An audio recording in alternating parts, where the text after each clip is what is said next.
हाय ladies, अस्सलाम वालेकुम। तो कैसे हैं आप सब? जल्दी से स्टार्ट कर लेती हूँ अपना एक रिव्यू रिएक्शन वीडियो और बात करती हूँ मैं अम्मी की ज़मीन, जो कि यहाँ पर दोबारा से एक मुद्दा बन गई है। और डीडी की वीडियो सुनी है, चाचा अनवर की वीडियो सुनी है, कुछ महरम ना महरम के हवाले से बातें की गई हैं, चाचा को जवाब देने की कोशिश की गई है और इस तरह से तमाम तर सिलसिले हैं। अच्छा, कल चाचा ने एक बात कही थी, वो मेरे जहन से बिल्कुल निकल गई थी कि आखिर साजिद तुम्हारा क्या मफाद है कि जो तुम इस घर को बसने नहीं दे रहे, मतलब चाचा और अम्मी के घर को।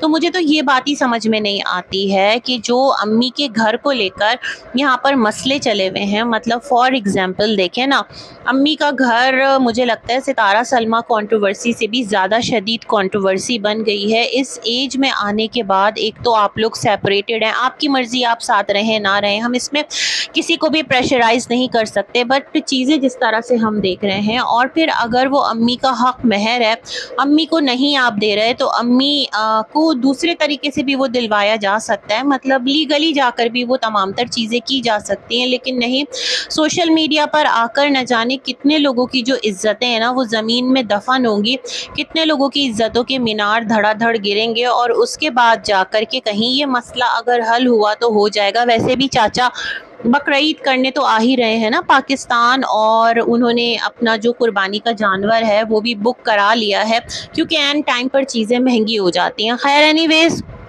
यहाँ पर डीडी ने जिस तरह से रिएक्शन दिया है, मुझे ये समझ में नहीं आया कि अगर उनकी मरहुमा वाइफ का नाम मुमताज़ था, है ना, और वो इतना ज़्यादा कोई टॉपिक नहीं है, और शायद के लोगों ने डीडी के बारे में कहा है कि चाचा डीडी पर रिएक्शन क्यों नहीं देते, क्योंकि जो डीडी है वो बहुत बड़ा यहाँ पर कोई ऐसा एक ट्रैप करने वाला है कि उसके पास सितारा के राज हैं, उसके पास असगर के राज हैं, उसके पास सलमा के राज हैं, मतलब किसके राज हैं, चाचा हाजी के राज हैं। वो जब गांव में रहता था ना तो वो सबके राज इकट्ठा कर करके अपने पास रखता था, क्योंकि उसको पता था कि आगे जाकर इस तरह से यूट्यूब चैनल बनेगा और जाकर यहाँ पर जब कुछ ऐसा होगा तो वो लोगों को ब्लैकमेल करेगा, अपने ही घराने के लोगों को, अपने ही रिश्तेदारों को। ये बात थोड़ी सी अटपटी लगती है। हाँ, जो सितारा से रिलेटेड कुछ चीज़ें सितारा के वायरल होने के बाद की गई थी वो पता नहीं किसने की थी, नॉट नेसेसरी कि इन्हीं लोगों ने की हो, क्योंकि और भी लोग थे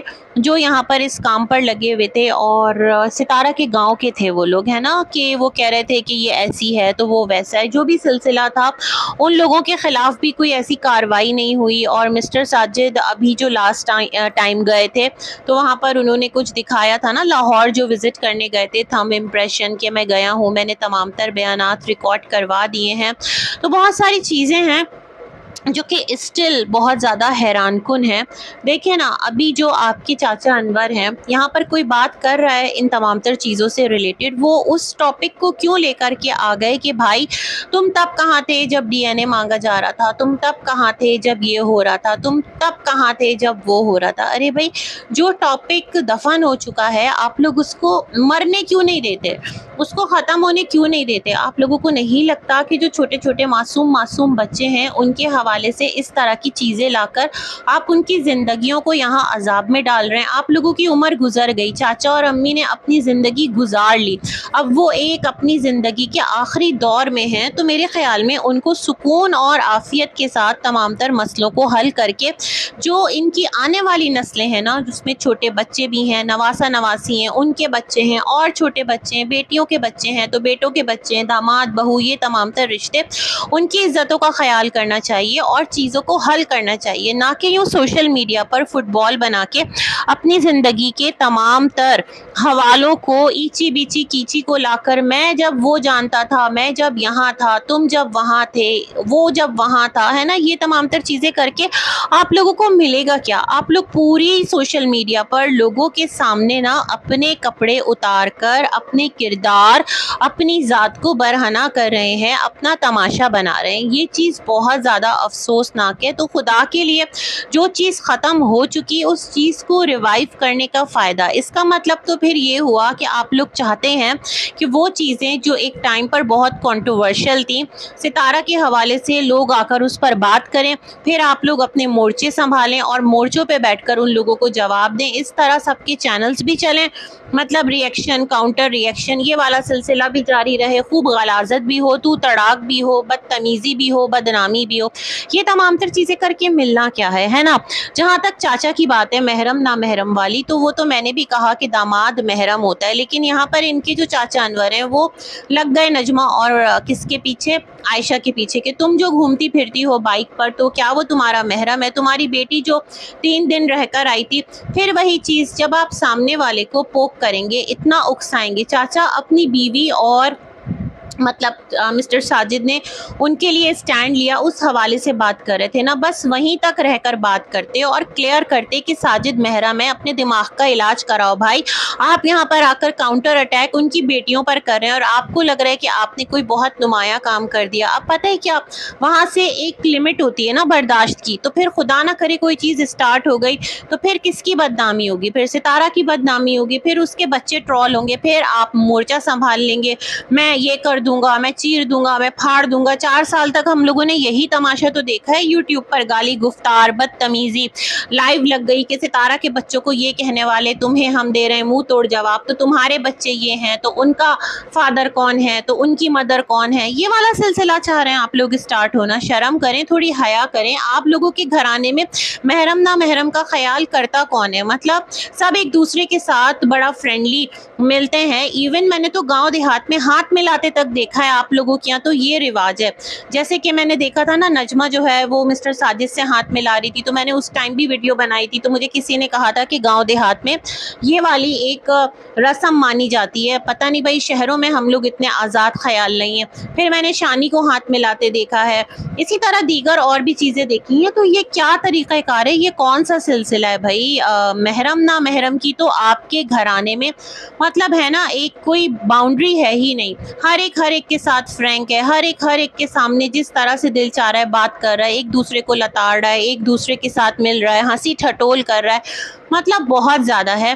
तो इस तरह की जो बातें हैं ना वो तो मुझे बहुत अजीब लगती है। और अगर साजिद ने अम्मा के लिए स्टैंड ले भी लिया तो चाचा को प्रॉब्लम क्या है? दामाद नहीं भी होता ना तो अम्मा के लिए कोई अगर बात कर लेता है ना महरम तो इसमें कोई गुनाह नहीं है, लेकिन फिर भी साजिद की जो बेजा मदाखलत है मैं उस पर भी हैरान हूँ। मुझे समझ में नहीं आता कि क्यों अपनी जान को मुश्किल में डालना, अपने लिए परेशानियां खरीदना, जाकर चाचा को कमेंट कर कर के आना।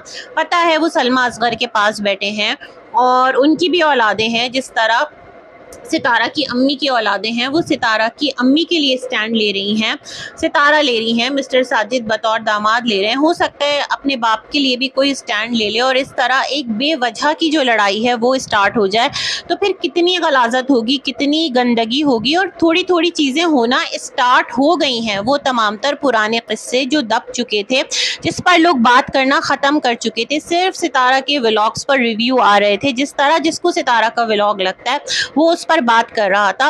बाकी चंद एक और चीज़ें साइड बाय साइड चल रही हों मुझे नहीं पता, लेकिन जो जिन लोगों को मैं सुनती हूँ ना उनका यही था कि वो सितारा के व्लॉग पर ही बात कर रहे होते थे, चाहे वो मतलब नेगेटिव क्रिटिसिज्म करें चाहे कुछ भी करें, लेकिन वो पर्सनल नहीं जा रहे होते थे इतना ज़्यादा जितना दोबारा से अम्मी के प्लॉट के पीछे, चाचा के रिएक्शंस के बाद, चाचा को ललकारने के बाद, चाचा की जो एक आई थी ना वीडियो जिसमें उन्होंने कुछ कहा था और फिर प्राइवेट कर दिया था, वो जो अपनी बहू के लिए उन्होंने स्टैंड लिया था, कुछ उसको कहा जाता है ना, और मिस्टर साजिद को यहाँ से मिस्टर साजिद के लिए स्टैंड लिया जा रहा है। तो ये तमाम तर चीज़ें ख़राबी की तरफ जा रही हैं। अच्छा जो डीडी है उसने जो नाम लिया है कि आप शाहजहाँ हैं, साजिद भी शाहजहाँ बना था, आप तो रियल के शाहजहाँ हैं और आपकी मुमताज़ इस दुनिया से चली गई हैं क्योंकि आपकी मिसेस का नाम मुमताज़ था, तो उनको ड्रैग करने की क्या ज़रूरत थी। फिर इन्होंने कहा कि चाचा अगर आप सच में नानी से मोहब्बत करते, प्यार करते तो एक ज़मीन नहीं बल्कि ज़मीनें उनके नाम कर देते। ये कौन सा प्यार का इजहार हुआ? सबके शौहर होते हैं, बीवियां होती हैं, ज़मीन जायदाद क्राइटेरिया नहीं होता है। पता है आप लोगों के इस एटीट्यूड के बाद लोग महर जैसी जो खूबसूरत एक हमारे यहाँ एक शर्त रखी गई है ना, उस पर भी सवाल उठा रहे हैं। पहले सेकंड मैरिज, फिर खुला, तलाक, और अब क्या चीज़ है, महर। ये वाली चीज़ भी आप लोगों ने अजीब तरह से ना कंट्रोवर्शियल करके रख दी है। मतलब ठीक है, अम्मी का महर है और वो अम्मी का ही रहेगा। आपने कहा ना कि जो चाचा की औलादें हैं वो इस इंतज़ार में हैं कि मतलब जैसे ही शाहजहाँ को खुद हो कह रही हूँ, सॉरी, कुछ हो तो ये जो है ना शाहजहाँ के महल पर कब्ज़ा कर लें, क्योंकि ये ट्रांसफ़र तो हुआ नहीं है। ऐसा नहीं होता, अम्मी के पास निकाहनामा मौजूद है, उसके अंदर लिखा हुआ है, अम्मी उसको ले सकती हैं। बट बात यही है कि कोर्ट कचहरी में जाएगा तो एक दिन का काम तो है नहीं, और सालों लग जाते हैं, फ़ौरन फैसला नहीं होता जायदाद का, है ना। तो यहाँ तो लटक जाएगा और पता नहीं किसको जाकर वो घर फिर मिलता है, नस्ल दर नस्ल चीज़ें चलती है, रहेगा तो अम्मी को, लेकिन इतनी आसानी से नहीं होगा जितनी आसानी से ना मिल बैठकर इन चीज़ों को सॉर्ट आउट करके अम्मी का महर अम्मी को दिलवाया जा सकता है। डीडी ने ये भी कहा कि जो चाचा और अम्मी हैं वो इस टाइम एक साथ रहने चाहिए। तो अब मुझे ये बताएं, एक तरफ आप कहते हैं चाचा जालिम है, वो काम करवाएगा, एक तरफ आप कह रहे हैं दोनों मियाँ बीवी को एक साथ रहना चाहिए। तो अगर चाचा अम्मी को घर दे देते हैं तो अम्मी फिर चाचा के साथ जाएंगी क्यों? रीज़न, अम्मी सितारा का घर छोड़कर फिर चाचा के साथ रहना क्यों स्टार्ट कर देंगी? साता कह रही हूँ, चाचा के साथ रहना क्यों स्टार्ट कर देंगी? मुझे ये वाली थ्योरी भी बिल्कुल समझ में नहीं आती कि आप लोगों की चाहत है क्या। बेसिकली पॉइंट इज़ दैट अम्मी का घर है, अम्मी का महर है, चाचा के लिए वो कर्ज है, चाचा को अदा करना है, इसमें कोई दो राय नहीं है। लेकिन उसके पीछे इतनी उछल भान मचाना, यूट्यूब पर इतनी बदतमीज़ी करना, आपने कहा, बल्कि चाचा ने कहा, आपके चाचा अनवर ने, कि वो साजिद जो है वो कह रहा था कि कच्चे स्टैम्प पेपर पर नहीं बल्कि आप पक्के स्टैम्प पेपर पर वकील की मौजूदगी में लिख कर देंगे। देखें, कोई चीज़ होती है ना, कहीं से उसकी शुरुआत होती है। अगर चाचा कच्चे स्टैम्प पेपर पर लिख कर दे रहे थे ना, आप पहले वो कच्चे स्टैम्प पेपर पर गवाहान की मौजूदगी में ओथ कमिश्नर के पास जाकर कुछ एक प्रोसेस होता है वो करवाते, उसके बाद प्रॉपर ट्रांसफ़र की तरफ जाते। इतना कोई मुश्किल नहीं था। वहां से आपने बात ही बिगाड़ डाली मिस्टर साजिद। वो मसला जो आराम से हल हो जाता, इज्जतें महफूज रहती, आपकी भी, आपके बच्चों की भी, आपकी बीवी की भी, आपके घर की भी। आपने सब चीज़ों को ना एक कहते हैं ना जलती आग में उंडेल दिया।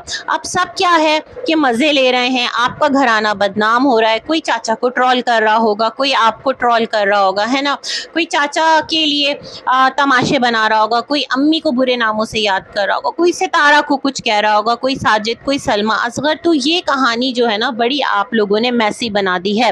बाकी डीडी का कहना है उसके पास ऐसा कुछ भी नहीं है, चाचा की मर्जी, वो 1000 रिएक्शन दें डीडी पर, डीडी को कोई प्रॉब्लम नहीं है। अब ऐसा भी नहीं है, अगर चाचा 1000 रिएक्शन देंगे तो डीडी के 3000 रिएक्शन तो बिल्कुल आएंगे, है ना। बाकी भाई अल्लाह करे कि जो मसले वो हल हो जाएं। दौलत तो आप लोगों के पास आ गई, शऊर वो नहीं आया। अक्ल और चालाकी है बट शऊर की कमी है। सबसे बड़ी चीज़ जो है ना वो इज़्ज़त होती है, ताकि जो मुआशरा है ना उसमें आपको माली इस्तेहकाम तो मिल गया, माली मजबूती तो मिल गई, लेकिन इज़्ज़त वो कहाँ गई, है ना। तो ये वाली बात है, इस ट्रैक पर थोड़ा सा सोचिएगा। इसी के साथ अपना रिव्यू करते हैं एंड मिलेंगे एक और वीडियो में। तब तक के लिए अल्लाह हाफ़िज़।